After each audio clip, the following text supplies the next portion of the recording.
नाशिक महानगरपालिका हद्दीतील मोठ्या प्रमाणावर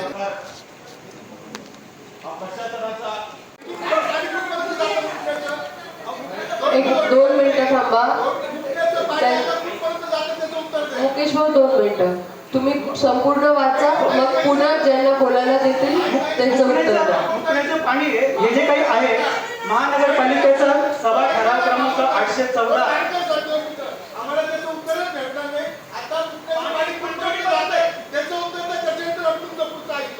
ह्या ठरावामध्ये पूर्ण मुकेश भाऊ पाणी पुरवठा होत आहे आणि तो जो काही आहे त्याच्यात त्या ठरावाचे नमुने खूप दिलेले स्पेसिफिक तुम्ही सांगा की ते पाणी सिडको पर्यंत जात आहे का?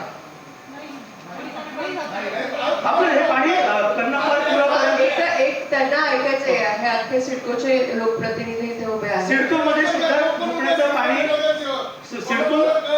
सिडको परिसरासह नाशिक पूर्व या विभागामध्ये मुकण्याच्या पाण्याचा पाणी पुरवठा होत आहे. सिडको मध्ये जात आहे, हो जात आहे.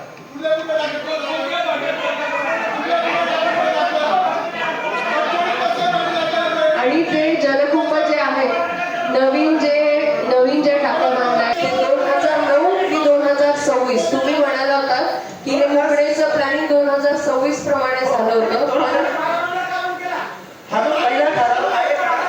भूषण भाऊ 2 मिनिटं थांबा, तुम्ही बोलू द्या. 207 एमएलडीचं जे काही प्लॅनिंग होतं तर ते 2026 पर्यंतचे लोकसंख्या गृहीत धरून नियोजन केलेलं होतं. तथापि त्यावेळेस तो 207 एमएलडीच्या ऐवजी 137 एमएलडीचा आपण प्लॅंट उभारण्यात आलेला आहे मुकण्याचा हे विल्लोळीला पहिल्या टप्प्यामध्ये. भूषण भाऊ 2 मिनिटं तुम्ही शांत राहा. मुकेश शहाणेजी आपण बोला. सगळ्यात मोठा राग सिडकोवासियांवर आहे. मागच्या वेळेस पातळी फाट्याच्या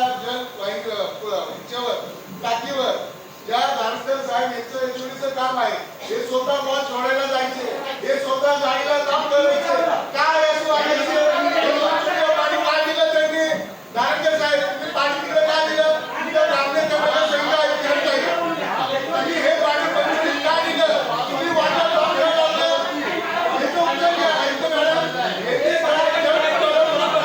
तुमचं म्हणणं झालंय का? नाही, एक प्रश्न विचारला झालं. तुमचं संपूर्ण म्हणणं जे आहे ते मांडा आणि मग पुढच्या सदस्याला बोलू देईल, मग ते उत्तर देतील. प्रश्न उत्तर नाहीये मुकेश भाऊ, प्रत्येक सदस्याला वेळ द्यायचा आहे.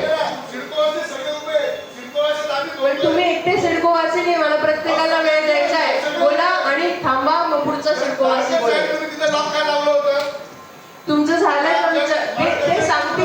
ते सांगतील मी जेव्हा सांगेल तेव्हा ते सांगतील. तुम्ही प्रश्न झालेत का? एकत्रित प्रश्न विचारा. तुम्ही एक प्रश्न नाही विचारायचा, सगळे एकत्रित विचारा. बोलू देते. प्रश्न उत्तराचा तास नाही, लक्षवेधी आहे. वरचं उभं राहून नाही हे काम करून मिळणार आहे. तुम्ही एक काम करा, तुमचा एक प्रश्न एकासाठी महासभा चालू नाहीये. भूषण भाऊ बोला तुम्ही.